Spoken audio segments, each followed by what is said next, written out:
Hello world, I am Curtis Simpson, and this is Jectives Typography News number 64. Today is Sunday, July 26th, 2026, and per usual, I have plenty of typography news to get into for you today. Today we have 5 featured stories. We're definitely going to be looking at that new Coca-Cola typeface. We have 6 new typeface, or 6 new releases. We got Spizh type and Beam type paired up for one future font release. Lechuga type, WeType, Brandon Nickerson. That's going to be a free font, so wait for that one, or go ahead and find the link in the description. All the stories are linked in the description today. Superior type and Latinotype, and then we've got 2 deep dives. One is Lingo from Softdrive, and the other is Gutentag by Suitcase. If you were here last week, those were new releases last week. This week we're doing deep dives onto them. We'll be looking at all the features and affinity and all that good stuff. Then I'm going to be sending you off with 2 videos to watch after this if you haven't gotten enough typography. And one is going to be Fontra. It was recently used by a classroom of design students in Brazil, which is really cool. And so there's a website with a bunch of videos we can go look at. And then Mark Simonson has a retro font editor demo that was posted a couple years ago, but it just popped up on my radar this week. So I thought it'd be fun, send you guys off with that. Sometimes I like to include fun little things at the end, even if they are not breaking news. So I am going to go ahead and switch my screen. We'll get into this first story. Today's episode, though, is sponsored by FontBase. So link is in chat right now, and then also linked in the description as well for anybody watching in the replay. Evie Kramer is here. You'll see Evie has a little check marks next to her name. Evie is the first channel member, and I haven't talked about it yet. It's going to do a quiet launch, and Evie found the memberships before I mentioned it on the channel. I'll probably talk about those next week, but let me go ahead and switch the screen, and we'll get into this this Coca-Cola stuff. Evie Evie does know some of the stuff that we're going to talk about today because I've been talking about it on the membership stuff, on the members live streams. Daryl's back too. Daryl, nice to see you again. Yeah, going back to the nighttime stream for now on Sundays, it's just a little bit easier to squeeze in a little more prep time. So let me check my notes here. I've got a few different things I want to open up here, and let me make sure this Coke ad doesn't play so we don't get dinged for it.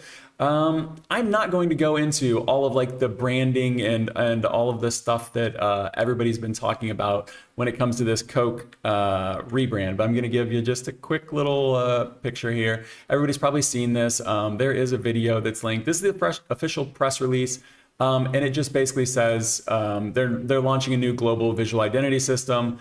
It's a lot of press release speak. It's going to be rolling out over time. I'm sure you've seen this on Instagram or social media. Let me mute this real quick. This is the new font, though. They're doing more. But the main thing that everybody's talking about is the new cans. I do have them linked. I didn't link this one in the description, but let me go ahead and click on this one because it's a little bit easier to see it here. This is the Brand Inquirer on Instagram. But they've got all the cans right here. And this is, I'll just say real quick, the branding is fine. It looks cool, but from like a usability standpoint, being able to see that the black letters meant sugar-free before, and now they're all just white, that's not great. They could have just as easy made the Coke logo black on the sugar-free ones, but I'm sure they thought of that, and for whatever reason, they chose not to do it. That's not what we're going to be talking about, though. What we're going to be talking about is that font that's down here where it says Zero Sugar. So the branding was done by JKR Global, but the typography was done by Brody Associates, which is Neville Brody's design studio and Type Foundry. So they actually had done another typeface with Coca-Cola, and I'm not sure what year this one was done. I should have looked that up. But this one was called Unity, TCCC Unity, for the Coca-Cola Company Unity. And it's that sans serif typeface that you see everywhere. So they've got some references and stuff here from the heritage of it, and then you can see this is the one. And so this is what a lot of the stuff on that you've probably seen where it would say like Zero Sugar below like the Coca-Cola on the can. It was in this TCC Unity before. And it's a nice, you know, geometric-ish sans serif typeface. It's pretty wide. You can see it up there on the top. Original taste since 1886. So this isn't the first time that Brody Associates has done typography, and this news typeface isn't even new either. This is from 2023. It started with a Christmas campaign. That's why it says share the magic right here, but they've fleshed this out. Previously, it was only for that campaign, and now they've got it, they fully fleshed it out for the full brand. So a lot of this looks like Christmas stuff, and that's because that's how it started. But if we scroll down a little bit, we can look at some of the inspiration here. I'm going to open these up in new tabs. Let me see if I can get these in the background so it doesn't mess up our screen we're on right now. I'm going to open up a few of these different things in the background. Probably zoom in on this a little more. My face will cover up some stuff, but that's okay. But just to give you like a vibe check, if you hadn't paid too much attention, it's a serif, you know, it's a serif typeface. It's got a super tall X height on it. It's got rounded serifs. It's not doing anything super crazy. This will be the last one we open in the background. But it looks nice. So let's go ahead and see these close up. So this is the references. These are the references here. And when you look at it side by side with the new ones here, I would definitely agree that this how would you say this?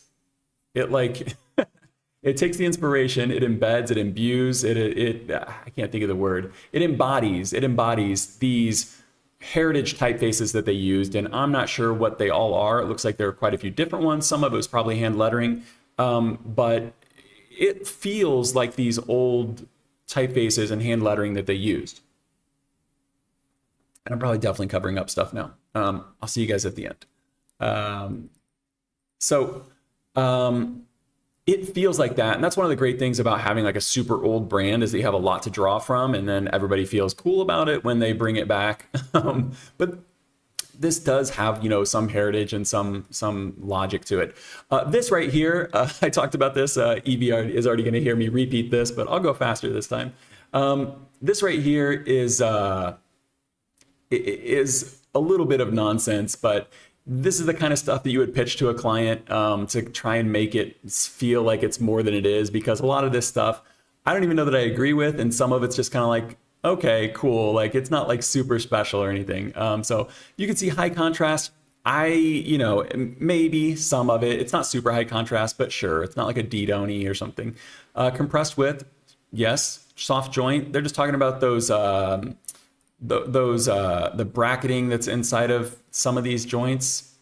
That does make it a little more friendly, and it makes it feel a little bit more nostalgic. Like if we look at these old printed ones where they would, you know, where they would have the where the ink would kind of spread and stuff like that, and make it a little bit softer. I do think that's a nice touch, and it's a good choice rather than making it super crisp, like this one, like Unity.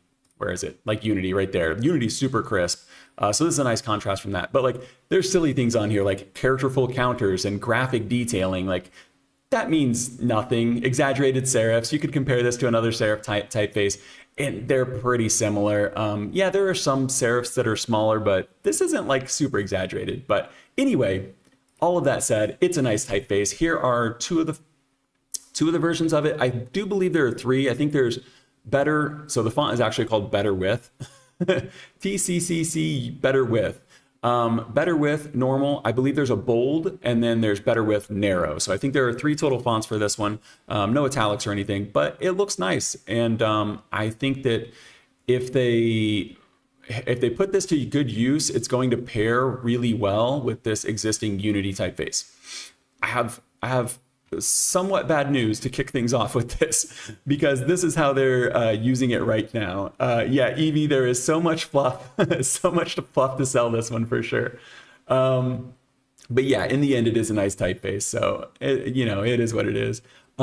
This is the typeface in use right now, and I didn't do a ton of research to try and figure out all the places that it's in use, but we can check real quick and use the what font, and we can see that up here, that's Unity text, and we can see down here, that's Better With. And we can exit this, and you can see how tight they have this tracked right now. And I have no idea why they're doing this. This doesn't, you know, that would be fine in like some use cases, but this is the official like Coca-Cola company website. Like this is the one that like investors and stuff go to. And look how tight and squished that is. And I didn't check the CSS to see if they've tracked that in or something, or maybe it's just a rendering issue on my thing. But man, that is really, really tight. And I do not think that typeface was designed to be, to look like that. Where's the one that we were just on? I apologize. I'm kind of skipping all over. Like if we look at refreshing right here, that doesn't look as tight as this, right? Like we've got full letters like squishing together here in Explore. I don't know, I'm really zooming in on it. But anyway, I think the typeface looks nice, and especially on Brody Associates website and, in these mock-ups and stuff. And it looks great in the videos that they've posted so far. But yeah, people are, Display is looking for a type designer to be a paid internship. They've got the requirements on there. You need to be in Prague, working on site. Remote is not possible. October 26th when it starts, February 27 is when it ends. And the deadline to submit your portfolio is August 15th. So people only have about 3 weeks to get it in. But yeah, if we just go to Display real quick, we can look at a few of their typefaces. Yeah, here we go. We reported on this one right here. We reported on Display quite a few times. I don't love this new website, partially because when you scroll over it, it puts these illustrations on there, but the typefaces themselves are very nice. So I think that's going to be a good opportunity for someone, and hopefully it's someone deserving. Next up, this is a story that literally just popped up on my radar 2 seconds before we started this.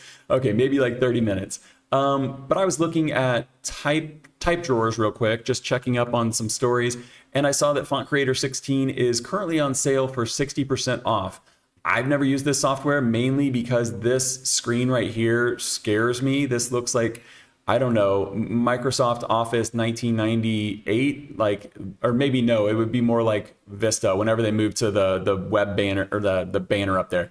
Anyway, this looks crazy with all these toolbars and menus and stuff open, but I've heard decent things about it. And for 79 bucks for a lifetime subscription, or for a lifetime, perpetual license on it, might not be the worst thing in the world. So if you've ever thought about looking at FontCreator 16, it's currently 60% off until July 28th. So you got 2 more days on that.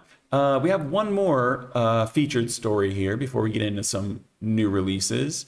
And I do have to have a good disclosure on this one. So this last featured story is Fontalog, and the disclosure that I have to put out for this is that Fontalog is it was designed, created, published by FontBase. So as I said at the top of the episode, as you'll see in the description and in chat, this episode is sponsored by FontBase. This featured story is not, and my contract with FontBase specifically states they have 0 editorial input.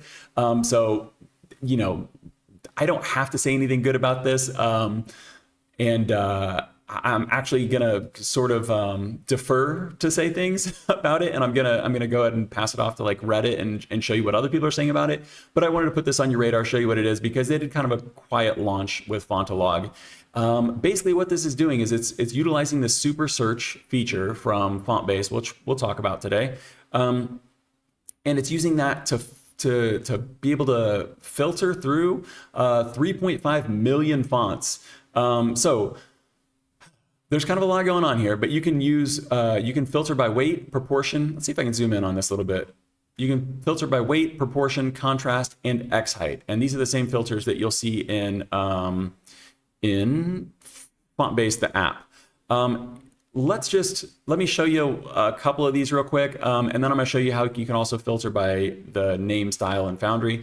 But if we wanted a high contrast typeface, we could just put the contrast way up here, hit search, and it's going to populate a bunch of what should be high contrast typefaces.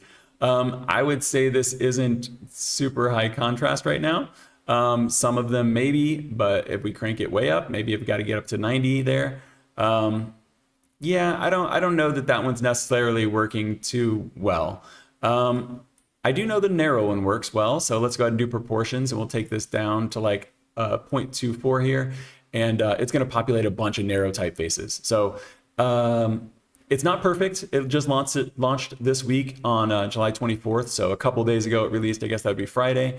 The weight, is going to do what it should do and things like that. But X height, obviously. The other thing is, if you're doing a bunch of these at once, you probably want to like reset them each time, unless you specifically want like a high contrast with a high X height with narrow proportions and a heavy weight. Then go ahead and do all of them. In order to catalog all these, what they did was all of the typefaces that were uploaded by users of FontBase. Let me pull it up so I can get the quote right here.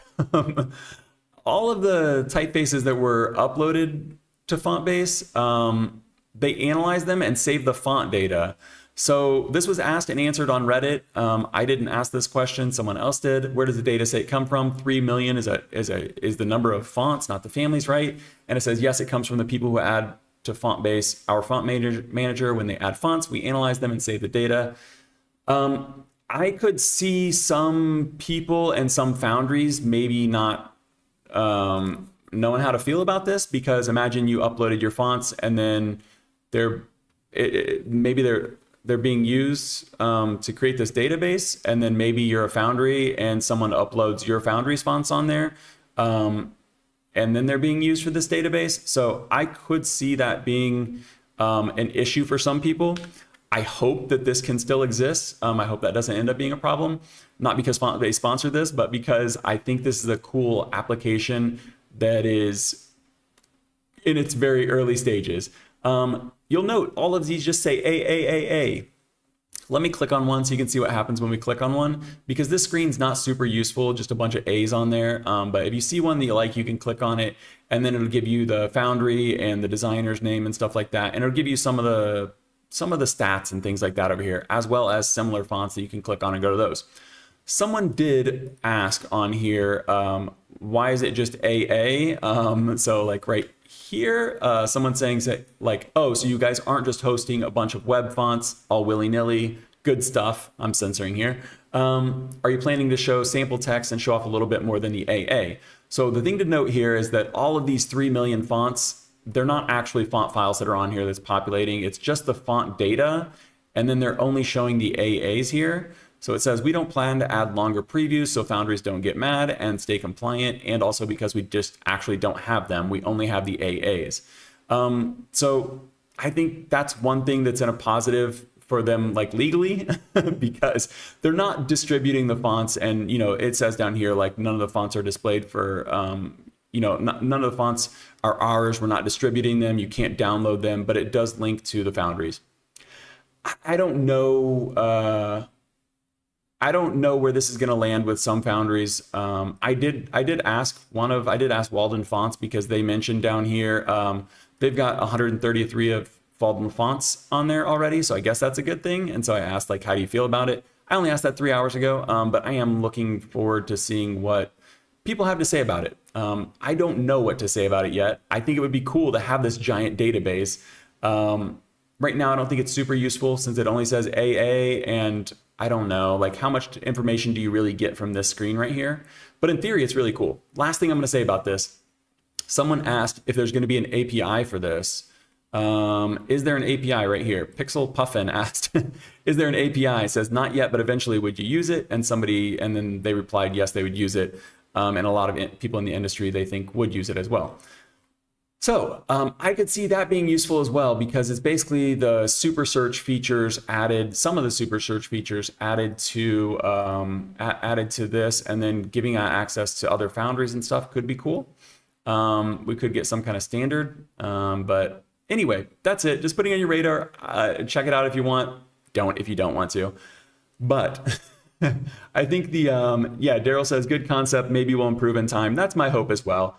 I think it's a cool starting point, and I think that there's some, cataloging 3.5 million fonts. I don't know that anybody else has done that or even come close to it. So it's super ambitious. We'll see how it turns out. If I can get rid of the search button right here. But yeah, go ahead and play around with it, and it's linked in the description if you want to. Rather than ignore the elephant in the room with this, I am going to go ahead and pull up FontBase, because this episode is sponsored because I think it's an easy way to transition to the feature that started this whole thing. So this section right now is sponsored by FontBase. This is a free font manager that's available on Windows, Linux, and Mac. Each week, I get to choose a feature that I care about. They don't give me a script or anything like that. And since we just got done talking about Fontalog, I thought I'd show you where this comes from. So this is a pro feature. This isn't in the free version, but it's in the awesome, Font Awesome is what the pro version's called. You can see right here, it says low contrast, average contrast, high contrast, heavy, and then they got the weights, you've got the proportions, and you've got the X height. There are a bunch of tags on here. I'm not going to go into those today. I just want to focus on these filters right here because I feel like this is much more useful on your own fonts. First thing I'm going to do here, you can see I have 50,000 fonts almost on here. I'm going to turn on duplicates because then it narrows it down just to typefaces. But I can do the same thing here where I can do high contrast and it's going to give me high contrast fonts. Let's zoom in a little bit on this. You can see we're getting, high contrast serif fonts. Some of these are going to look a little bit lower contrast, like if we go into Bell here, but then we get down to the heavyweights and you'll see that like these here actually have a little more contrast.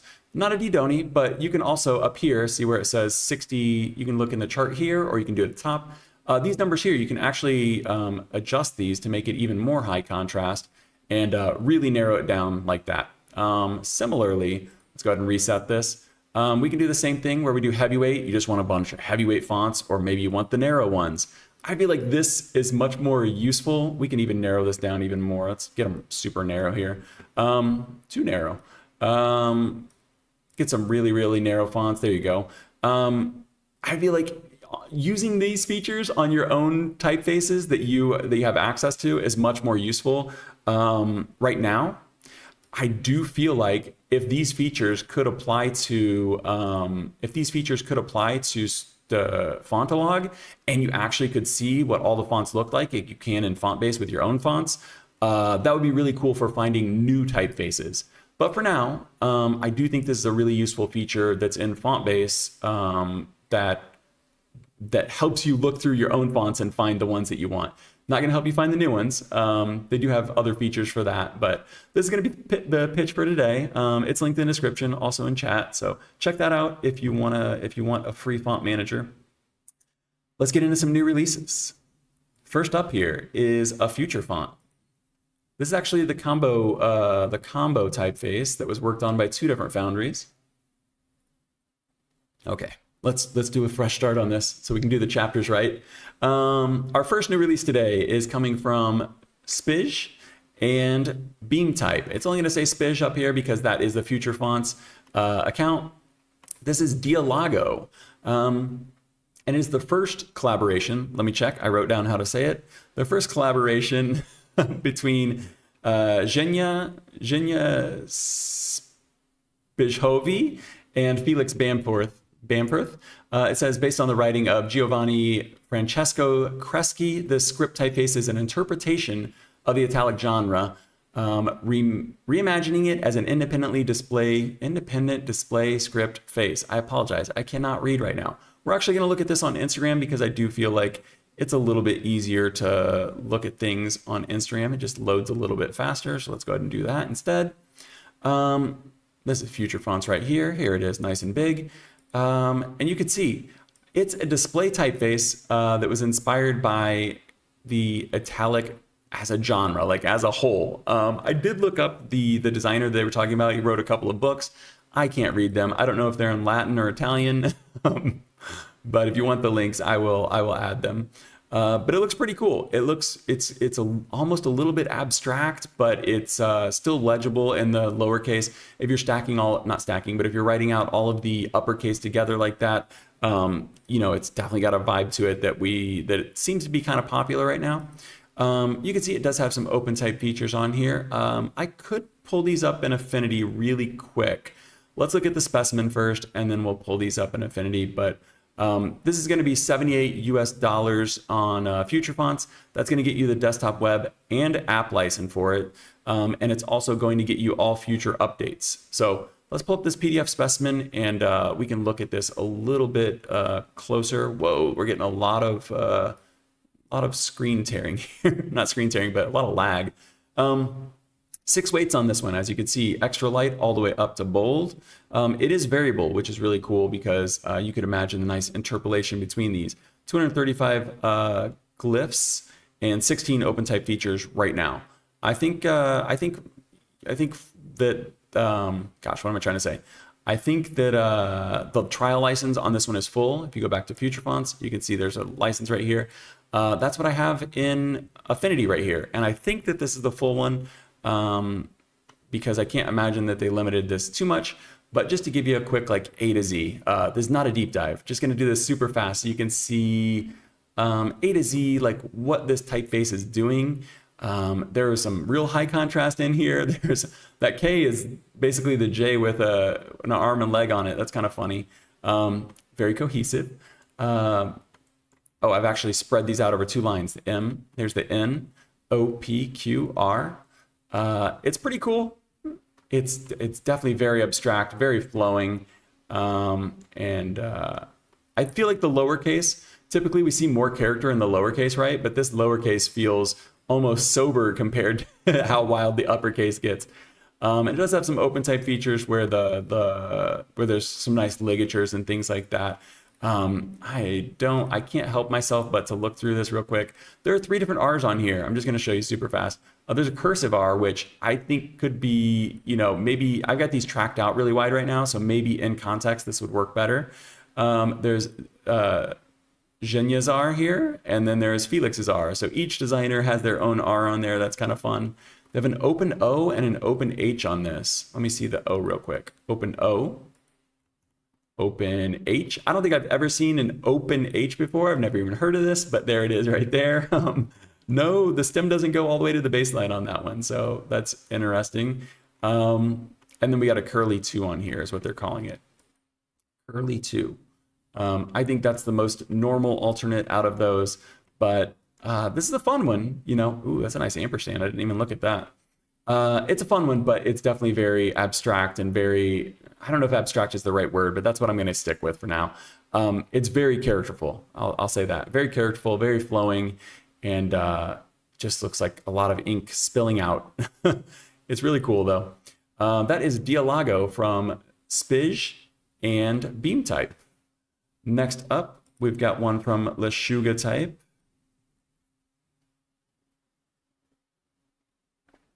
That one was a display font. This one is the complete opposite, and this is going to be a text font. Let's see if it loads up here. Did I turn off my VPN? Yes, I did. Okay. This is going to be Mestiza text. Anytime I see a font that says text or sans or serif, I always wonder, is it part of a family? The answer is yes. This is part of a super family for Mestiza. There is Mestiza right here in the middle, Mestiza Sans, which was released 2nd, and there is Mestiza Text, which was released 3rd. I'll just quickly give you a glimpse at each one of these, but we're really just going to look at text today. I am planning to do a deep dive on this next week, so I'll be able to show you what the family looks like much, much better next week. So just wanted to give you a preview. That's Mestiza Sans and Mestiza right there, the original. So that's going to be 2 display typefaces. Sans is a little more versatile, but these are both meant for display, whereas today's new release, Mestiza Text, is specifically made for text. So I'm going to scroll through this, and I'll give you some details. You can see right here there are 6 weights plus italics for a total of 12 styles on this. 901 glyphs. 901 glyphs. It is static though, no variable. With a text typeface, you probably don't necessarily need variable, but you always like to have it. So no variable on this one, it's static, but 31 OpenType features. That's really, really nice. And you can see a few of them in effect here. They've got the A punched up above the baseline. They've got that R going below the baseline. Already right off the bat, we're seeing some fun stuff going on. So 31 OpenType features on this. This is available right now from the Foundry, but I could see this being available on Adobe fonts in the future because currently Mestiza and Mestiza Sans have 4 styles each available on there. So it's just the regular plus italics, bold plus italics. So they don't have all 12 styles, but they do have some of them on there. So you could test them out there for free, I guess, because there is no trial for Lechuga fonts. Lechuga fonts, I apologize. Mestiza Lechuga Type. I stopped here because I wanted to show you this in body copy because this is for text. looks more like you know, a little bit of how would you say this? A recipe on here for chilies in Nagoda. Someone let me know what that is. Peppers and something. But it looks great. And it really does. And I love the color palettes they've chosen here. This is, it just really looks really, really nice. Lechuga definitely knows how to do a specimen and knows how to market these typefaces because these feel very premium. And the best thing about this right now is that I don't know how long it's going to last, but there is a sale price right now. So let me go ahead and show you that. There is a sale price on this one. Let that load. Go ahead and scroll. It's currently on sale, but we'll come to it in a second. Bunch of OpenType features, like we said, 31 OpenType features on this one. Evie says, thrilled about Mestiza text. Thank you for showcasing. You are very welcome. I am pretty excited about this one too. Yeah, I'm really excited to check this one out next week. And Evie will be looking at this during the week for one of the members' live streams, be testing this out. And then next week we'll be showing the proper deep dive on it. Let's go ahead and look at this price real quick though. There it is. Currently on sale, $117 down from $294. So 12 styles on this one. A lot of glyphs, a lot of OpenType features. It looks like a true workhorse. Out of the whole family, honestly, this is probably the most important one because display typefaces are great, but a text typeface is mandatory. Like you have to have one. So to be able to get this on sale right now for under $118 for the 12 styles, full family on this. That says 12 font variables. I'm going to have to ask and find out if there is a variable for this because that's a weird way to say 12 styles. But I don't believe this is variable. But yeah, right now I think this is a deal. Hopefully the deal is still going on next week and I can show you the proper deep dive and then maybe it'll be a little more convincing. There's some really cool stuff going on here. But since we are doing the deep dive, I'll go ahead and cut it off right there. Standard license on this one. Nothing weird to worry about. Next up, we're going to go in the opposite direction again. Going to pause this real quick. There we go. Our third new release today is from WeType, and this one is called Benang. I'm going to do a vibe check on the website real quick. Give you the description and we'll go check out this YouTube video real quick. So I'm just gonna let this go right now. See if, can we get the description? Maybe I wrote one down. So this is based on handwritten note systems from the Sandong thread factory. I don't know how to say the whole thing. It's from a thread factory in Indonesia. And basically the premise is that there are these people that work at this thread factory. Let's go ahead and zoom ahead. Here's an old thread factory here in Indonesia. And you can see this person right here. Hopefully YouTube doesn't ding me. I'm gonna try and see if we can see this real fast. There it is. They write down all of their instructions and their data by hand. They're doing these by hand and they have this template that they do it with where they put it on these straight lines. And I know I'm not able to show you a lot right here. Maybe next week I'll ask to make sure that we can show the full thing. To show the full video without getting dinged. But you can see right there where they're using that ruler to kind of line up what they're doing with the fonts. So that's the premise of this. They're saying they're archiving a visual language shaped by the thread industry. And you can really see that coming through right here. It looks really cool. My first thought was like, oh, that would look cool for like logos or car badges and stuff. And funny enough, they did make a little mock-up with a car badge on it. So I think that they were thinking the same thing. The price on this, I think, is going to be a deal breaker for some people. When it launched, they had a special launch day price where it was $1 for each style. This has 40 total styles, 20 sans. So this one here is the sans, and then there's a script version as well. So there's the script one that's, I'm not sure if it's scripts. Let me see if I can figure this out. I think the script one is the italic, and then they're calling the sans the regular one. No, this must be sans that's disconnected, and then the other is script that's connected. I think the one that's disconnected is sans, the one that's connected is script.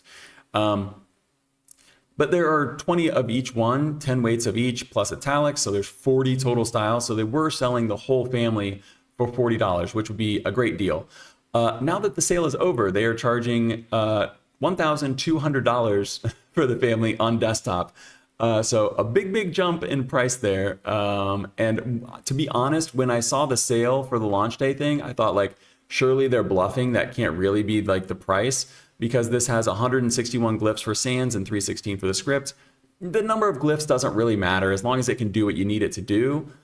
But for a display typeface, I don't know. That seems a little pricey, but I've also never seen something quite like this. And they are, it does seem that they've done their research and they've accurately kind of, once again, embodied what's going on in Indonesia at these thread factories. So it's a cool typeface. This is one I'm going to be testing out this week as well. I don't know if I'm going to do a deep dive on it, but let me know if you guys want to see it, and then that will definitely influence whether or not we do the deep dive on it. But it's a really cool looking typeface. Until I test it out and stuff, I'm not going to know my opinion on the price for this one, but I'm excited to test out all of these different features. WeType did send me over, I requested and received a review license for this, so I am going to be able to test this out in full, and I'll get back to you guys. I think we'll probably look at it next week, because it's just, it's such a cool typeface, but I really have a big question mark on that price tag. Next up, one with a very small price tag, no stranger to the channel. This is Brandon Nickerson, and it looks like he has rebranded to BNtype. Do you see this up here in the top left? This has always been Brandon Nickerson or Brandon Nickerson Studio. Looks like maybe he has rebranded to BNtype, and I didn't even notice. So I'll probably say Brandon Nickerson, but I'll try and reset next time typeface releases and go with BNtype. But Brandon Nickerson here always releases typefaces free when they release. And this one is no exception. Thorne is free right now. You can click this on the web page. It goes to a Google Drive where you can get Thorne right there, no questions asked. Read the EULA, but you can basically use this it only gives you the desktop, but you're allowed to convert it to web. This one's called Thorne, and I'm actually going to read the description on this one because I do think that it's a good one this time. Thorne is a serif with a taste for the dramatic, high contrast, razor thin details, softly rounded inner terminals, and unconventional proportions give familiar letter forms an unexpected presence. Those rounded cuts temper its sharper moments, creating a tension between precision and softness that runs through the typeface. So short and sweet there, thankfully for me, so I don't stumble over my words too much. But reading that and looking at this at the same time, there really is kind of a tension there. And I'm glad that this was intentional tension, because it's definitely there. And if it wasn't intentional, that would be like kind of a bad thing, I guess. But let's go down to one of these here. It almost vibrates, and maybe it's the stark black and white here, but like that. Let's go down to this one and then we'll go back up. So where it says unknown right here, you can see it's really sharp, like really thin serifs on there, but then they did round out all of these joints. I feel like it's even more evident on the lowercase there. I think we can zoom. Oh, shoot. We're going to have to go through these like this. Well, that's fine because we can look at this right here. So it really does have a tension between like those rounded, almost like blobby joints. Almost like anti-ink traps, mixing those with the really sharp serifs definitely gives it some tension. And, if you're writing a book, tension would be terrible. It wouldn't be fun to read. Your eyes would be strained. But if you're creating a poster, maybe, I don't know, for a movie or something like that, and you want to create tension, this feels very ominous or very, mysterious or suspenseful. Like, it definitely has a vibe to it that could work really well on the right project. And right now you can get this for free, or you can support him for $2 and download it, but you can get it for free with that link on Google Drive. I just have this page linked in the description. You can click on the link to get the free download yourself. One style on this, it's static, 203 glyphs, 2 open type features. So you're basically just going to get a little bit of spacing.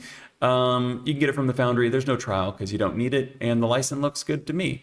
So that is Thorne from Brandon Nickerson, now formerly known as Brandon Nickerson, now known as BNtype. We have 2 more new releases here before we get into deep dives. we're going back and forth here. We're going display font, workhorse, display font, workhorse. And I'm glad I don't have my camera on because I just spilled some water on my shirt. Hopefully that dries before we get to the outro. This one here is from Superior Type. This is our 5th new release this week, and it is called Final. I don't know anything about this typeface other than what I can tell you from What Can My Font Do? Because this typeface, unlike any other typeface I've ever come across, has no description. So we're going to slow scroll through this web page, and I will give you the details that I can give you. It looks nice. Obviously, what you saw from the beginning there, let's go back to up to the top. This is variable font. Go ahead and get this slow scroll going again. Variable font from Superior Type, 14 total styles, 7 weights plus italics, 600 and, let's get past this image, 678 glyphs, 26 open type features. You can get it from the Foundry. Body copy looks nice right here, as does the display. Once again, another look at that variable. The trial, this is a very nice thing. The trial is a full font that you can test out to your fullest heart's content. So full font trial, love to see it. License, don't love it. They're going to charge 10% extra for logos if you have over 30,000 social media followers, or to use it on merchandise, they're charging you 10% on top of the regular desktop license. Other than that, it's a pretty standard license, desktop, web, and app.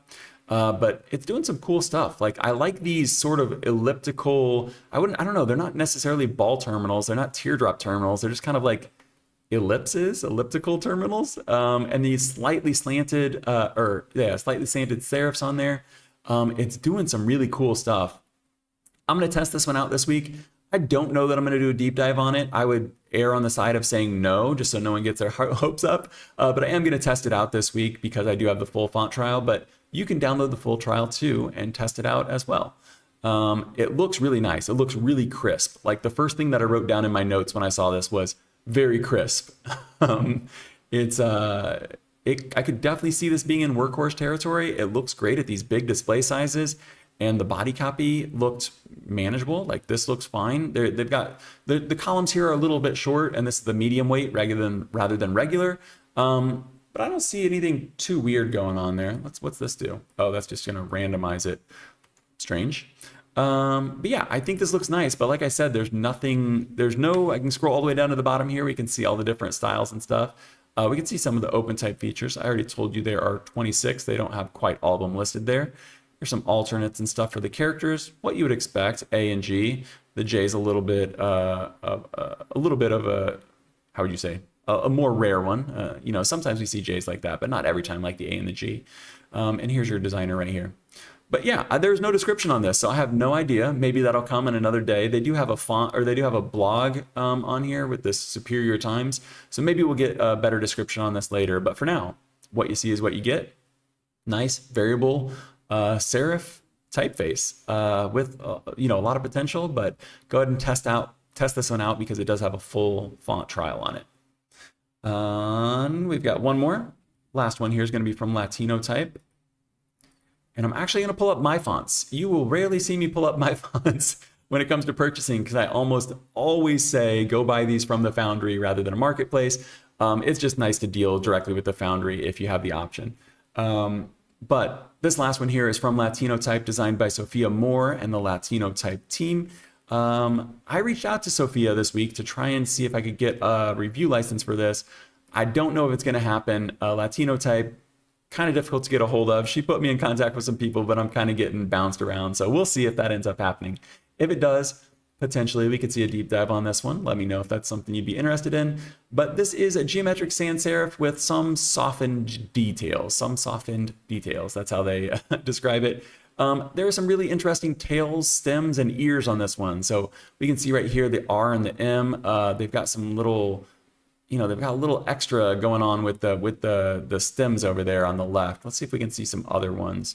The G here has got a little interesting ear on the top of that. The G, I believe, does have some alternates for it, but you can see that's mainly what's going on here. This is a serif typeface, or not serif, this is a sans serif geometric ish typeface. with a little bit of some soft details and stuff. I will be interested if I can get a review license this. I'll be interested to see how these little details, see on like the N right there. Can we just open this in a new tab? That's so much better. Oh, it didn't actually open, did it? Oh, it downloaded it. I apologize.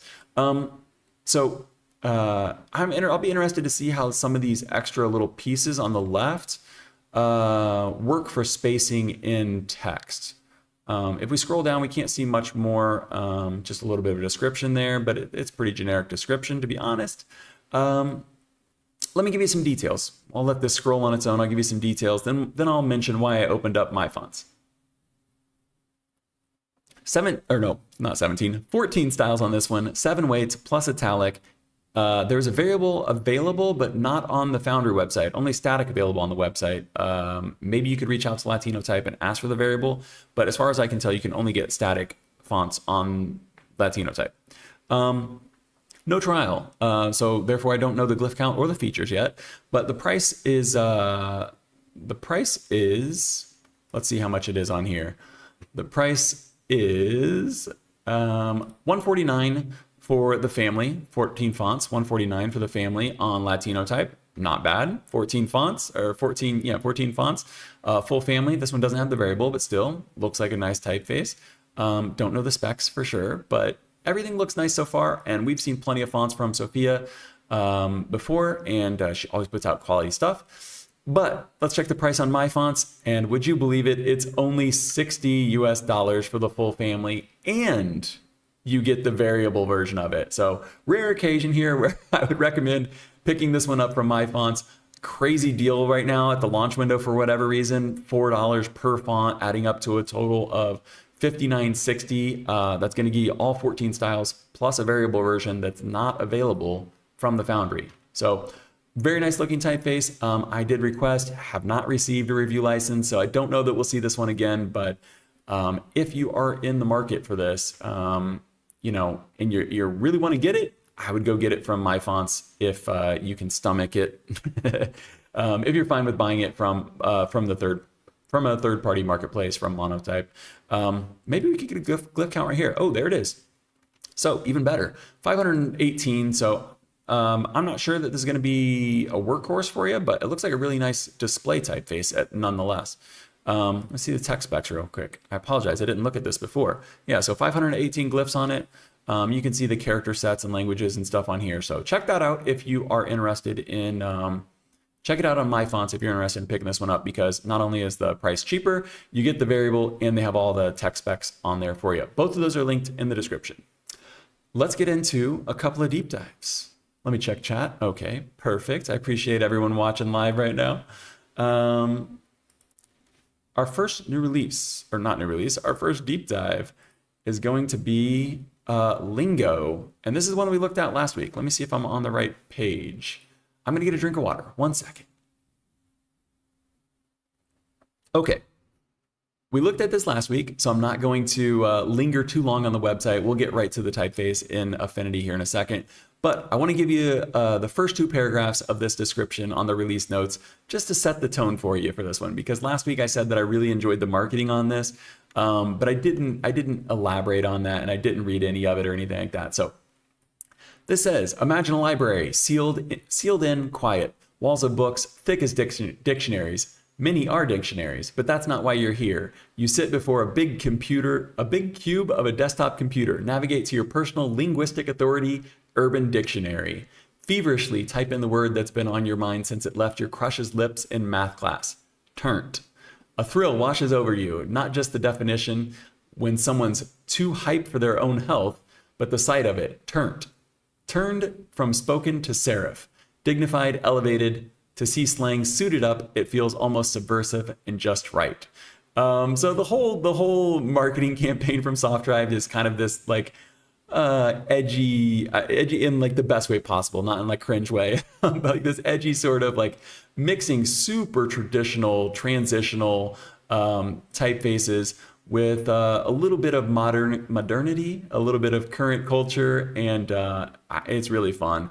And the green on here is going to put my Typography News mint green to shame right now when we switch over, because this is so bright. But One of the really cool things with this is that not only is it, referencing dictionaries and stuff like that, but it actually does have at least some support. I'm not super familiar with the International Phonetic Alphabet, the IPA, but it does have some support for it, and it definitely has some OpenType features that can let you use some of those glyphs in the typeface. So I know we're stopped on that right now. I apologize. This is, let me see if I can fit this on the screen. Here are the weights right here. There are 12 total styles, 6 weights plus italics. I'm going to give you all the details in just a second in Affinity, but I want to give you a little bit more of a vibe check and let you see this as they intended, and maybe not, because Vivaldi is being really ugly as we scroll through these. But let me just show you one thing right here. This G right here is very characterful, as are some of the other characters. But let's go ahead and switch to Affinity. I apologize. I wanted to show you this stuff. Let me go down to the bottom real quick. We'll show you that, and then we'll go over to Affinity. Because the one thing I want to note, not only does this have the IPA International Phonetic Alphabet, it has some of that stuff in it. It actually has true italics for it. So if we scroll all the way down here, oops, gosh dang it, right here. Gosh, I'm off my game today, guys. I apologize. It looks great in text right here. If we can get all the way down to the bottom, you can see lots of ligatures and stuff, but they actually have italics for all of these IPA letters right here. So true italics on the typeface and true italics for all of the IPA, International Phonetic Alphabet. That is the alphabet that's used on like dictionaries and stuff like that. You see those weird letters on there that tell you how to pronounce a word? I don't know how to use it, but someone smarter than me does. And this typeface has those features, and it has true italics for them. So it went way above and beyond. I'm going to be talking about this typeface in the terms that I understand, and that's going to be how to use it in normal text and as a graphic designer. So let me give you the details, and we'll look at this A to Z. We'll look at some weights. We'll look at all kinds of fun stuff. This one is variable. So Softdrive Foundry, Mark Julian Hahn, 12 styles, as I said, 6 weights plus italics. There's variable. 976 glyphs on this one. The italic has a little bit less than that, but 961 on the italic. 35 OpenType features. That's what I was most excited about last week. You can purchase this from the Foundry, and there is a full trial. You can download the full trial and test this out. That's what I'm using right now. 535 euros for the family on desktop and a standard license. So it's going to be desktop, web, and app. I was pretty excited about the small caps, as always. I'm always excited about the small caps, but particularly excited about the fact that this has a small caps etset, because I've been paying attention to these recently since Jim Girth started pointing out the German etsets, those German long S's to me. So I was pretty excited to find out that. Let me show you the variable. Let me show you the weights on this one. Separate typefaces or separate font files for the regular, the Roman, and the italic. So this can go from thin all the way up to black, and that's a really heavy black. It looks really cool. There's so much difference in the character of the black compared to the thin, and I know that's usually the case, but sometimes a font just feels like a font. Like, I don't know what I'm saying, but like sometimes it feels pretty recognizable. This one, when you get to the super heavy right here, you're almost like, you're getting close to Clarendon territory, right? Especially with this lowercase. Those are some big chunky serifs on there. So I think you could really get a lot out of this one. We're going to set this back to the regular, and then I'm going to show you the italics real quick. We'll look at the italics close up here in a second, but I just want to give you the weights on this one since they are separate. Whoops. I probably just changed the weight on that. Yeah, I did. I'll fix it in a second. These are the italics, and same. We've got thin all the way up to black. And the black is really fun on this. I'm just going to point this out so I don't forget later. Look how fun this VWXYZ is, especially the V and the W here. These almost feel like something out of the 70s. Very fitting for the VW vans, VW Beetles. I do think that the V and the U here could be a little bit confusing. I'll show you that in a little bit. But probably in context, you'd be all right. But those are really, really fun. Daryl says, oh, you guys are on here talking. I mean, great to see. Please continue your conversation. Rogue Wave Curative asked, have you tested Glyphs 4 yet? Lots of great improvements. Hi, by the way. Hi. I will have some Glyphs 4 coverage coming this week. I have a meeting coming up with the designer, Reiner, of glyphs for, but no, I have not tested it because, as you can see, unfortunately, I am on Windows and have no access to glyphs. But I'm excited that you guys are excited. Let's go ahead and do an A to Z on this. Okay, as you can see, I'm going to do small caps at the same time because I do kind of feel like the capitals, you know, they're cool, but we're not seeing anything super crazy. If we get to anything real crazy, I'll point it out. But in general, this is, you know, kind of like a transitional typeface, you know, that's doing a lot of things that transitional typefaces do. Like I said, I was pretty excited about this etset here because I haven't seen one in small caps before. Sometimes typefaces don't even have the capital etset. We've got old style numbers as expected. Pretty traditional ampersand on there. The lowercase is where it's got a little bit more character, so we'll do this one all by itself. And as you can see, all of the green glyphs here are going to have alternates for it. Last week I was a little bit worried about that G right there, but there are alternates for it to tame it down and make it a little bit more sober for body copy, or if you just don't want that extra special angle there. But it looks clean, really clean. The serifs, you know, nice bracketed serifs on these. They're strong. This is the regular weight. You don't have real thin serifs on there or anything. And then once in a while, you get a little flare. You can see the Z right here has got a little bit of flare on the top of it. I did see that on another character, but I can't remember where it was now. Maybe it was in the uppercase. Yeah, looks like the small cap Z has it. The uppercase Z has it. I'm not sure if anything else does. That's interesting if only the Z has the little flare to it, but there it is. Numbers look great on this one as well. I love the kind of, well, these one I guess would be teardrop terminals, right? Teardrop terminals on the 2 and the 3 there. I like those. Ooh, look at that big serif on the bottom of that 4. That's nice. Nice flag on the 5. Everything looks great. Everything looks really, really nice on this. And it is a very traditional, transitional typeface. I'm going to go ahead and show you the italics first because it does have true italics, and then we'll get into some of the alternates. I'm only going to show you the alternates on one of them. I'll show you them on the regular. Whoops, that's not regular. That's italics. Once again, we'll go through the A and Z for the small caps and caps at the same time, but then I'll show you the alternates for the Roman version of this. But it all looks really nice.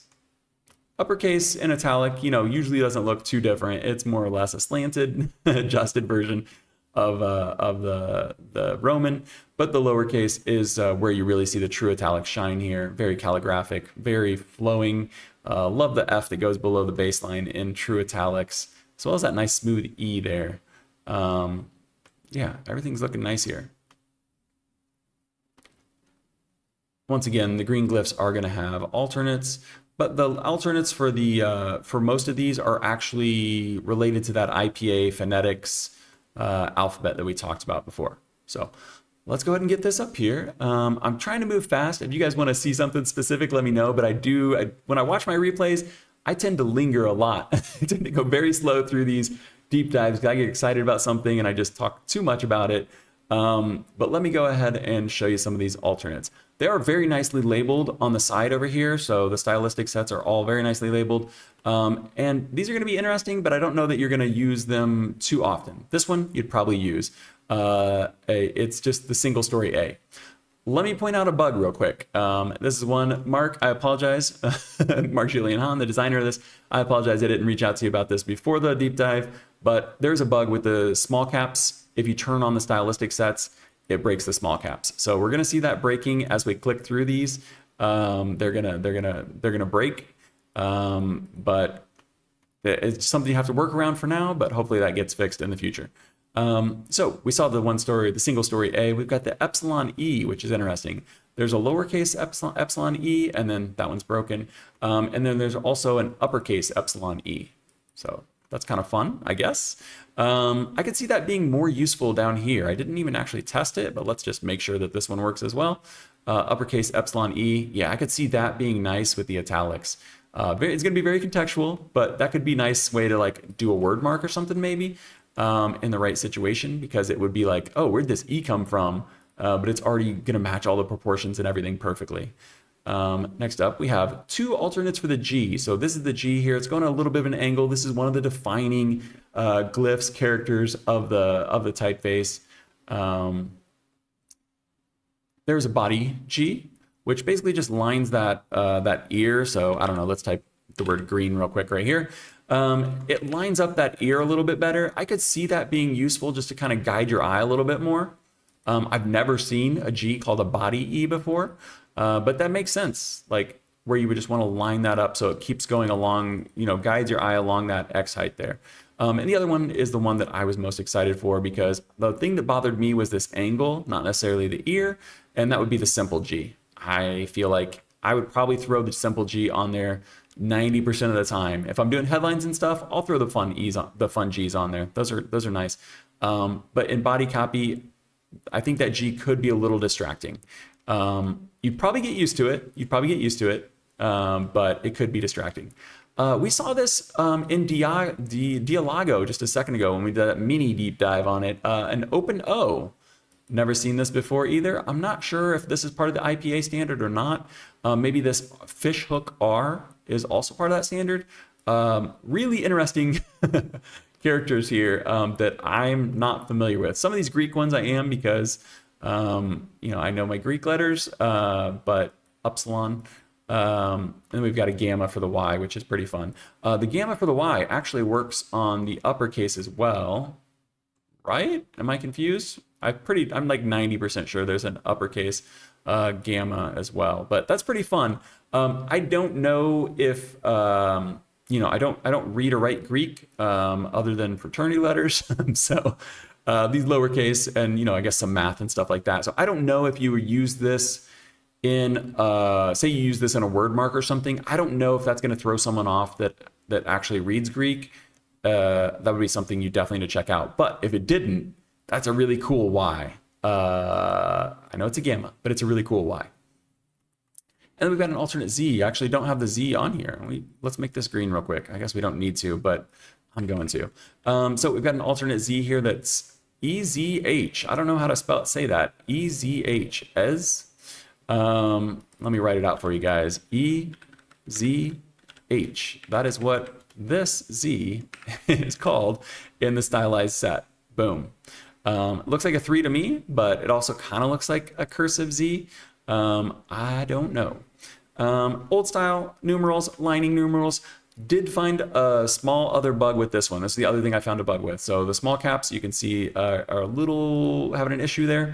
The other issue is with the fractions. So I always love these fractions when you can make anything a fraction you want. Let me turn them on for you.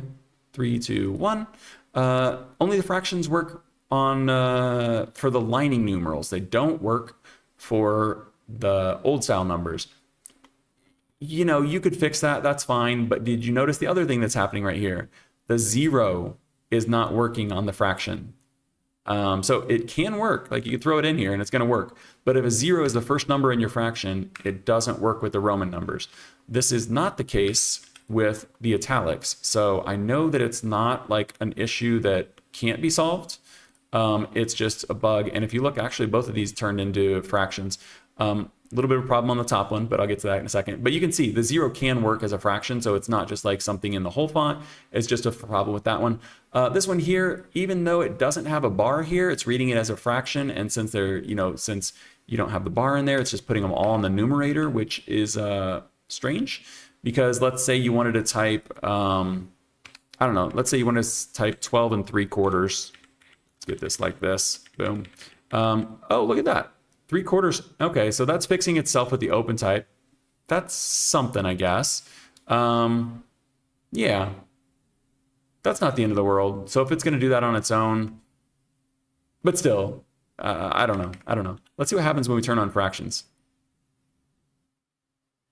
Yeah, so you can't, if you turn on your fractions, if you weren't doing like a default character right here, let's say you were doing like 5/8 instead. If you weren't doing a default fraction and you turn on fractions, it's going to put the 12 up top there. So you're going to have an issue. So there's some issues with the fractions and there's some issues with those small caps in terms of the alternates. But otherwise, this looks really nice. And I'm going to show you this in body copy because this is really what it's designed to do. And it looks great. So I do have that G swapped out here in the headline. But just in terms of the body copy, I did not swap out the G. The default G is on here. And I'm not gonna lie, it's not that not that distracting. Maybe I'm making a bigger deal out of it than I should, but let's just turn on the alternate one and we'll see what we think. There's the default one. I mean, there's the simple one, and here is the default one. I do think the default looks a little nicer. Let's turn on the body one. Body, ooh, body might be the move, but you see what's happening up here. If we're changing the G's and stuff, it's affecting those small caps. So it has really nice small caps, but you'd have to do some, you'd have to set up some styling and stuff like that to make sure these small caps don't get broken. I don't know. Yeah, hopefully that gets sorted out. And I think that it probably will, because all my conversations with Softdrive have been very, very quick and very, very useful. You can see the italics look great in here. True italics always stand out very, very well. And the bold, we've got digital age on a broken line right here. Sometimes that's going to happen. Let's just go ahead and make this bold instead. Put this on bold. Bold stands out pretty well. Maybe you could bump it up even a little bit more to the black.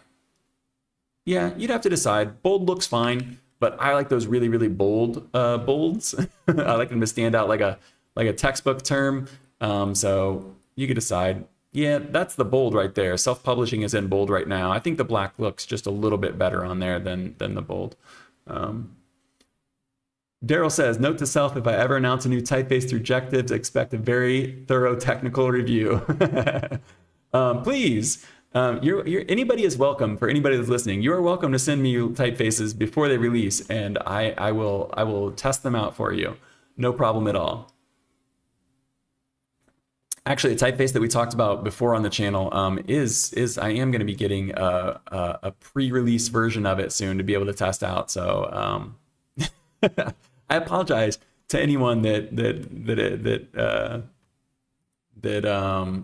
feels I'm being a little too harsh. But these are the things that I would want to know. I would want to know if a font was going to break something. Because what you don't want to happen is you don't want to be in the middle of a project and be like, oh, I can use the simple G on this and I can use my small caps, and oh no, what's going on here? Like, you wouldn't expect that to happen. It's not going to get caught by spell check. It's not going to be caught by pre-flight. None of this is going to get caught. So, unless you're really paying attention, you're doing a good job proofreading, that kind of stuff could slip by you. But otherwise, I think this looks great in body copy. Just as long as you follow the rules, it looks great in body copy. The bold stands out, the true italics stand out really well. Just a beautiful transitional typeface. $535 for the family on desktop, standard license, and there's a full trial. So go ahead and test this out for yourself. You don't have to take my word for it. It looks really, really nice. Mark Julian Hahn, nice job.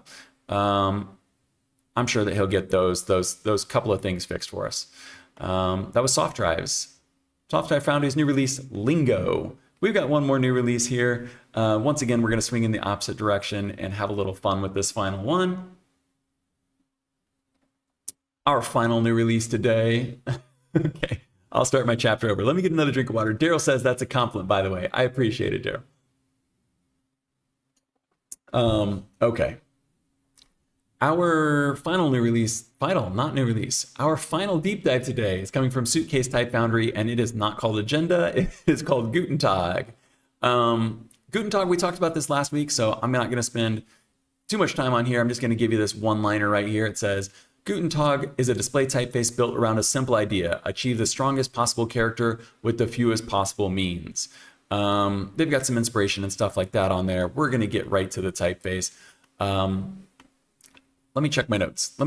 Just to make sure that's what I want to do. Yeah, I want to get right into it. I'm going to give you some details, and then we'll get into our typical A to Z. We'll look at the weights. This one actually has widths as well. So you can see I've got 3 different widths here. I've already got them ready on different slides. Suitcase Type Foundry. This is Tomasz Brosil. 15 styles on this one. 15? Yeah, 15 styles, because we got 3 different widths and 5 weights for each one. Only uprights on this, no italics. I've got static written here with an asterisk because the version that I'm looking at today is is this a review license? Oh no, this is the full trial license. This is trial license. I have a static right here with an asterisk on it because there was only variable by request. I would encourage anyone who decides to purchase this to request the variable. because this is a really cool typeface and you can do even more cool stuff with it with the variable. But for now, if you're just purchasing it and you don't ask, you're only going to get static. By static, I mean 15 different font files rather than one that can hold all of them. 580 glyphs, very nice. 24 open type features. You can purchase this from Suitcase. Full trial. I've got a star there. That is because you need to create an account on the website. Only takes about 30 seconds. Create an account, give them your email and stuff, and then you can get the full trial for this. If you don't want to do that, you can still get a trial. It's just going to be limited characters. 529 for the family on desktop, and standard license on this one. So 529 for 15 styles on this one. Let's look at what we're going to get for those 15 styles. I'm going to show you the weight or the widths first, because then I'll just show you the weights on one of these. Very characterful. Remember, the goal for this one is to create the most character with the fewest possible means. And I said this last week and I'll say it again. I do think that they knocked this goal out of the park. There is regular, there is narrow, and there is condensed. Condensed is definitely my favorite. I think the character shines even more in the condensed one. So if there are no objections, I think that I'll actually do the whole thing on the condensed, but just know that there is a regular weight up here, or regular width up here that looks much more normal. Let me make sure I don't need to copy anything down here. No, it looks like all of my glyphs are the same. They're just much more condensed. Okay, I am gonna look at the condensed one because this is my favorite. But just keep in mind that it's not always this narrow, not always this condensed. Gutentag, let's look at some weights. Actually, I'll show you the weights on all of them, but then we'll do everything. We'll do A to Z and stuff on just this one. So light, regular, medium, semi-bold, and bold. I would say the bold probably looks a little bit better on the more wide ones. So with the regular one here, if we take this one up to bold, light, regular, medium, semi, and bold, I think it's just got a little bit more room to breathe. So I do think the heavier weights are going to work best on the wider fonts, but it doesn't look bad here at all. Maybe you just track this out a little bit. You know, it's a display font, so Gutentag up here is probably much more accurate of how you'd be looking at this. You know, I'm going to show it to you in body copy. It's not really meant for body copy, but yeah, 5 different weights on this. They all look nice. But we're going to look at this in regular for the A to Z close-ups. And then you'll start to see all the character. You'll see like the fewest possible means, what they keep saying, or how they describe this. And really, really simple characters. The B, you know, it's just a couple of arches on there, you know, no funny business. A little bit of contrast in the C here. Let's see if we change the weight on this, if you can see any more contrast. A little bit more, you know, it's a little bit more evident, the heavy styles, but I would say the contrast is very subtle. Very long crossbar on the E there. That's interesting. You'll notice that the G and the C here are pretty closed. So once again, display font, just be aware of that if you're using it at small sizes. Green glyph on the K there, that's because there's going to be an alternate. Nice splayed M. And these are narrow because these are the narrow ones. So when we see the O and the Q here, they look quite narrow. That's because this is the condensed version. A nice fun R there. And we are getting, you probably picked up on this already, but you can see the terminals are horizontal and vertical. They're very straight. They're not following the stroke. So, you know, once again, very, very simple, neutral-ish, fewest possible means, but getting a ton of character out of this. I would not call this font neutral at all. I don't know why I said that. But we even have an alternate comma on here, and that's going to translate to the semicolon as well. Let me make sure that this is the right glyph here. I'm just going to check my pre-flight over here on the left, page 9. Okay, I just wanted to make sure that this etset right here was a real one and not a replacement or something. Lowercase, once again, has even more character. Like, look at these A to Z and lowercase. These are so much fun. Me and Evie were talking about this one this week, and Evie said that this reminded of like 50s fonts and Looney Tunes, and I was like, yeah, for sure. I don't know why this reminded me of like the Flintstones. I have no idea, but it probably is just that like late golden era of cartoons. There's something really fun about it. This R right here is pretty interesting. We'll look at the alternate here in a second. In context, I don't think you'd have any problem with that R, but if someone didn't know what the word was, that R might be a little bit simple.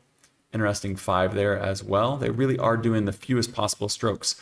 I've got the numbers here. We're going to look at these circled numbers, but just know that the OpenType features can't turn on the numbers. I'll go ahead and spoil it right now. The OpenType features, sometimes we see fonts that have the OpenType features where you can turn on the numbers. This one, you have to have the circled numbers already turned on in order to use this feature to make them black. So I would prefer that this had a button where I can click circled numbers and it gives me these numbers in circles rather than needing to go into the glyphs panel, turn these on, and then choose if I want them to be white or black.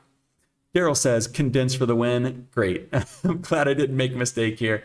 I really like the condensed as well. Let's look at these alternates because there are quite a few of them. And once again, some of these are coming in pairs, so the K changes with the K. It looks like we're going to be able to get all these right here on the screen. Let's see if we can get it perfectly squeezed in here. So some of these are going to be coming in pairs. We're going to start with the K. I'll zoom in on these for you. The Ks, I thought this was interesting because this K looks an awful lot like this R. But the default K, let me go ahead and put a capital K here for you. There's the alternate K with the default R. There's an alternate R as well. And that matches the default K. So you've kind of got a mismatch here. I do think that would be good for legibility because then you've got two very distinct different characters because this alternate K right here does look a lot like the R. And if you got it down to small sizes, it could look like a capital R. So it would be nice to have these set to opposites. So I think that's why they've got the default. These are the defaults right here. This is the default K, this is the default R, but there is an alternate R and there is an alternate K. So you could swap them out to the opposites, or you can make a match. I think if you're doing a word mark or something, you'd probably want them to match. But if you were wanting something to be more legible, then maybe you'd go with alternates. Losing my voice a little bit. Let me get a drink of water, and I'm spilling it all over. I apologize, guys. 1 second. I've got it on my glasses. So if it was just on my clothes, I wouldn't pause, but 1 second. Okay, let's get to some lowercase alternates. We saw the K. We've also got all of these other green ones here. Alternate G. Ooh, that's kind of nice. A little more traditional, but it still is very short on the baseline. Or very short for the descender. You'll notice that these descenders are very short compared to the ascenders. I mean, the ascenders are still pretty short compared to the X height, but these are very short. So when you're switching this alternate G, you can't do the full loop on the bottom. It still has to end where the descenders end. So, you know, not fully traditional, but a little more traditional, like a 2.5 story G rather than a 3 story. Alternate, where's my alternate HMNR? Gosh, we got a bunch of them here. These are going to give you a flat top HNMR. So there's the H with the flat top, the N and M with the flat tops, as opposed to the arches. I like the arches better, but it is nice to have some options. And we've got the R here. So I think the R might be the only one that would make it a little bit more distinct that that's an R. It's still pretty simple in terms of its construction. Again, in context, I don't think any of them are going to be a problem, but out of the ones that can have the flat top, I think the R is probably the most useful for me. You can get an alternate L with the little tail on it to give it a little bit more legibility. This is the only feature that I have that's a real head scratcher for me, and it is called short descenders. So I just pointed out how short these descenders already are. If you just love short descenders, you can get descenders so short they don't descend at all. So we can see the G and the J here. They can go from below the baseline to sitting on the baseline. Very strange. First time I've seen something like this. The one that stands out to me the most, though, like the G and the J I think is cute. You could get away with it. The P and the Q kind of look like small caps to me, but you could still get away with it, I think, with the right lowercase word. But the Q here, this is the one that's so strange to me. Someone probably knows of a context where this could be useful. Definitely if you were stacking, if you were stacking all caps and you didn't want it to be below the baseline, obviously it's great to have that option. maybe this is something that was done traditionally. Maybe people traditionally stuck these above the baseline to like this, to have your Q there. You know, it could differentiate from the O. I could come up with some excuses, but my first impression is that I don't know what this is for. But somebody let me know, because I don't know everything, obviously. I'm an enthusiast, not an expert. The last thing I'm going to show you here for alternates is this comma, and it is a nice rounded comma.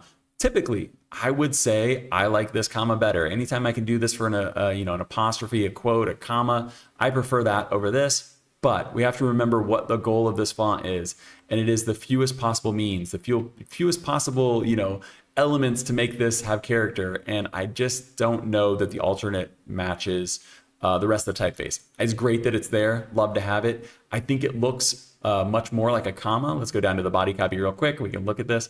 I think it looks much more like a comma, but I don't know that you necessarily need it. So if we zoom in, we've got one right here and we've got one right here.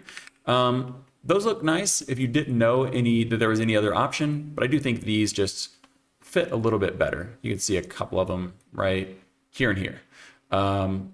So I think the traditional is fine. I accidentally moved that to the right just a little, left just a little bit. I think the traditional one, or the default one, is fine. It's nice to have this one. I would never use it.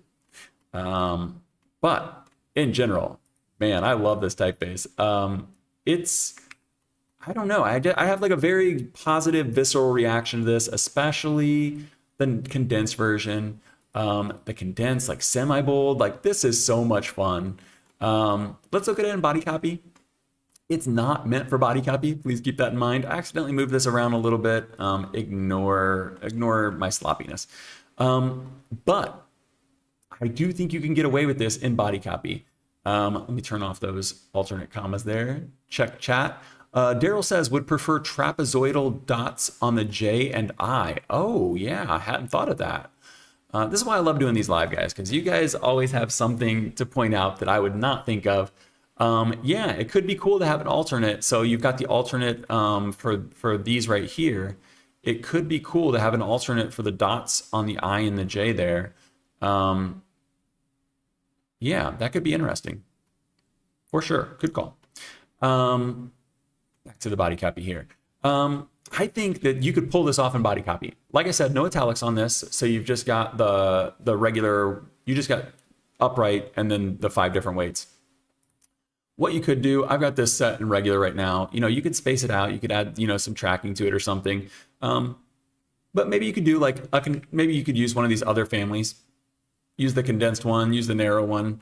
If you really, really needed to. If you're really putting this in body copy for whatever reason, there are options in this family. I wouldn't do it. I would just find some other way to do it. Use quotations, use an underline, use the bold. There are other alternatives other than italics. I think you could get away with this much text. Maybe one paragraph would be better, like this much text. I think you get away with. But I mean, look at it. There's no dark spots. There's no bad spacing. The bold obviously is very nice, stands out very bold. With the OpenType features that we looked at, I think you could refine this a little bit to make it even a little more legible. But I think you could really get away with a paragraph in this and not even think about it.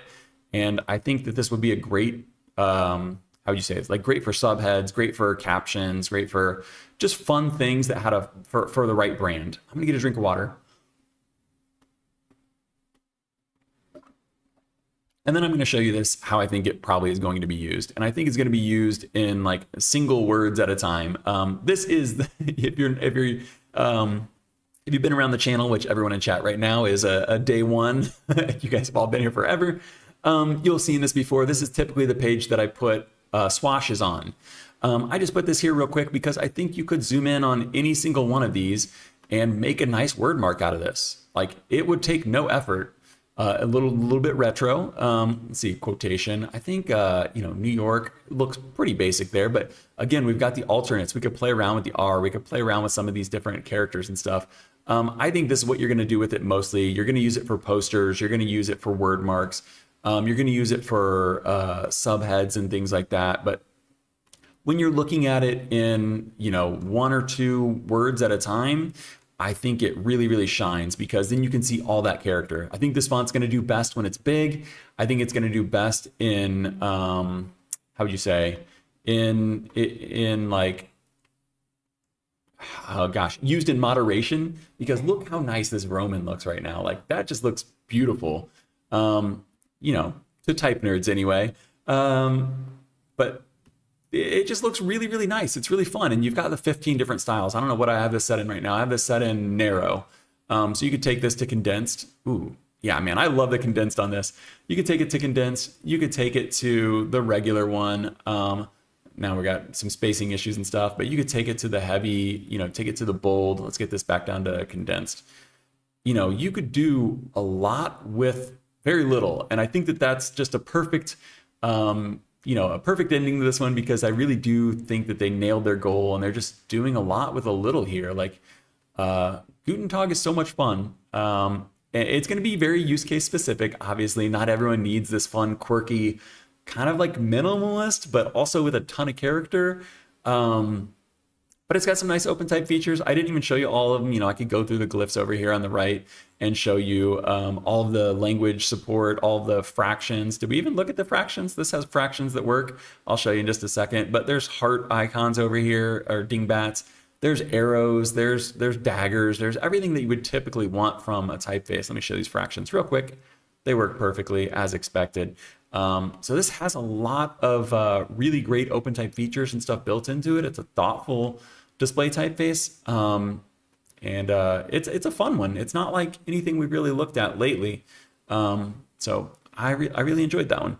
$529 for the family on desktop. Like I said, you can get a full trial from Suitcase Type Foundry. So I would encourage you to go download the full trial and test it out. I have 2 videos to send you off with, but I'll put my face on for these last couple ones. Daryl, I agree. I agree.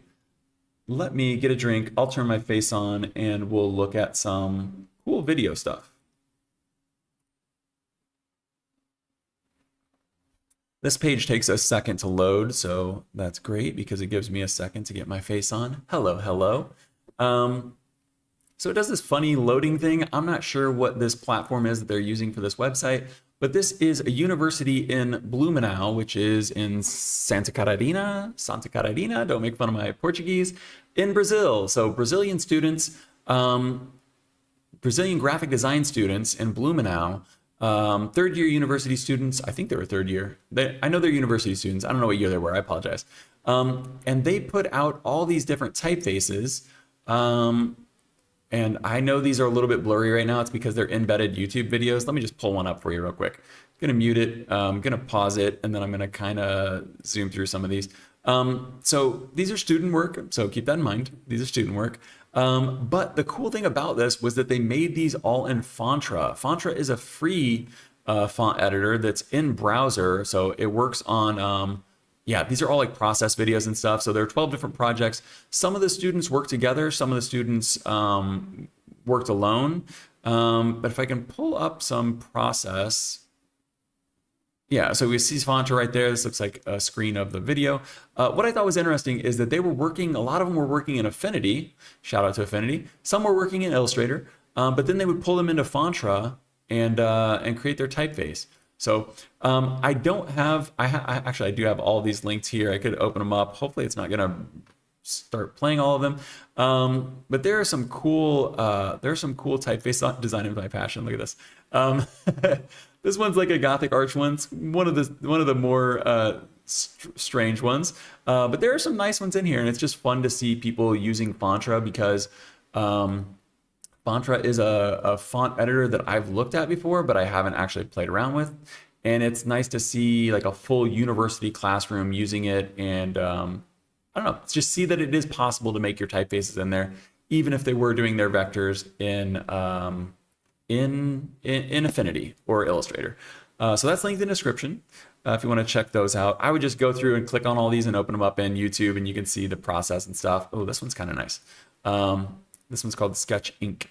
Let's see if we can get it right here. Yeah, just a nice, handwritten typeface. looks good. It's student work, so we're not expecting expert level typefaces here.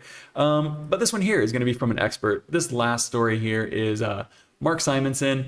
I mentioned that this came from just a couple of years ago. Oh, I apologize. Daryl was talking about this, and I wasn't even paying attention. Daryl said, "Been really liking Fontra. Juice Van Rossum is doing some great development." Yeah, I've been paying attention to it, and I have it downloaded on my Linux. I dual boot this PC, so I have it on my Fedora install and I have it on Windows, and I've opened it up and stuff. But unlike you, I am not a type designer, so I don't have any like reference of like a font editor to compare it to something else. But I am ambitious about designing a typeface just to go through the process and understand it a little bit better. And Fontra is where I'm planning to work at. So it's cool to see the documentation and stuff continue, the development continue, and to see like a real classroom able to do this stuff. If students can do this in the classroom, I think that probably I can do it. Hopefully I can do it. So this last story here, those were not experts. This is Mark Simonson. He posted this a couple years ago. And what he did was he booted up this is an emulator for Mac, for old Macintosh, Apple PCs, computers, Macs, Apple Macs.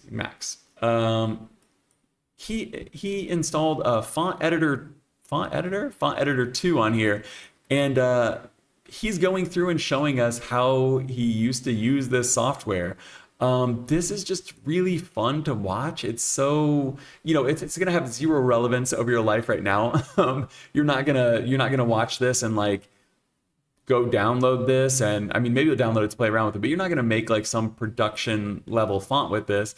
But it's really cool, one, to see how it was done before, to see Mark Simonson of all people go through and like show us how this works. But then also just to kind of see the simplicity of this app, at the same time seeing how much of it has kind of stayed the same.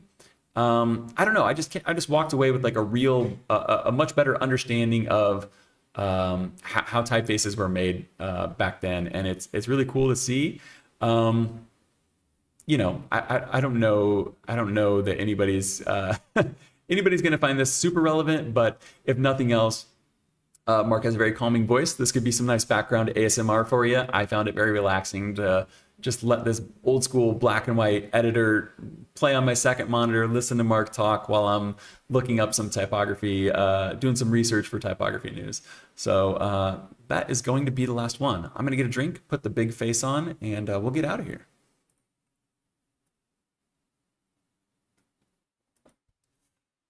Okay, we survived. Daryl says, I remember my mother teaching me in the 80s how to make pixel fonts. Really? That's really cool. I was reading an article about, I was watching a YouTube video about Susan Carr, the designer of Chicago, a designer of like a bunch of the icons and stuff for the original Macs. And her mom had taught her like weaving techniques and stuff like that, and basically those patterns they were using for the embroidery and stuff was a direct parallel to pixel fonts. So it was kind of cool to see that. But yeah, that's pretty cool. I wish that I had known, I wish I had known about the typography existed when I was younger, because I remember drawing, everybody used to draw their bubble letters and stuff, but like I was obsessed. Like I would make actual alphabets and put them in my notebooks, and like I would have, this was my font before I even knew what a font was. And then I have another one with A to Z in it. I wish somebody told me that typography was something, was like a real field when I was in, when I was like 10 or 12 years old and I was obsessed with these things. Because I remember thinking like, oh man, I wish I could just draw letters every day. But no one told me. So if you, if you know like creative kids and stuff like that, definitely encourage them. I'm sure anybody watching this already does, but man, the things that I was encouraged about, just art in general and stuff like that. I wish somebody would have told me graphic design was a career. I wish somebody would have told me type design and typography was a career. But we're here now, so it doesn't necessarily matter anymore. But I'm glad that you guys hung out today. Evie, good to see you. Daryl, good to see you. ONG Studio was here. Rogue Wave was here. Oh wait, ONG Studio wasn't here, but he's probably gonna watch the replay. Yeah, lots of friendly faces. I appreciate you guys. I appreciate all the lurkers. No problem with that. I'm typically a lurker in chat as well. But I'm going to get out of here. I will see you guys next week for Typography News number 65. Evie, I'll see you for the members videos this week. But I appreciate all you guys hanging out. And I've been Curtis Simpson. This was Typography News number 64. I'll see you next Sunday. Have a good week. Bye.